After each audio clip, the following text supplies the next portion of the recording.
Thank you. Thank you, Mr. Speaker. I want to proudly support the affordable housing, Mr. Speaker, and not just because it creates jobs for the youth. Not just because it creates jobs, Mr. Speaker. I want to support this because it is what Kenya needs, Mr. Speaker. And by the way, we need to be alive to the fact that change is inevitable. Senators from the opposition need to understand that an election was won based on promises that were given to Kenyans. One of the promises being affordable housing.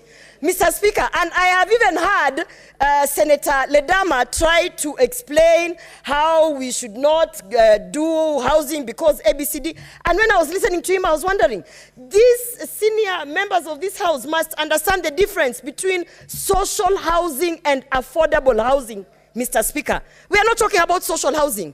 Whatever Senator Ledama was trying to talk about was social housing. And Mr. Speaker, when the Kenya Kwanza government is done with affordable housing successfully, then we are going to move now to deal with the issue of social housing, because even that is necessary. So, Mr. Speaker, as I support this affordable housing bill, I must say again and again and again, change is inevitable and development will be brought to Kenya by force, by fire.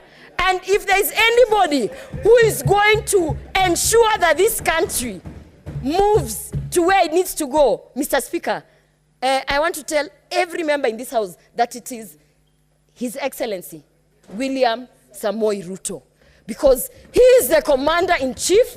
And I can tell you, Mr. Speaker, today being we are from the Women Caucus, Mr. Speaker.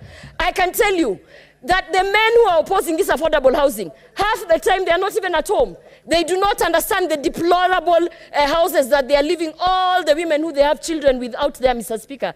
As a woman who is here in this house, Mr. Speaker, we want to live in conditions that are befitting for us women.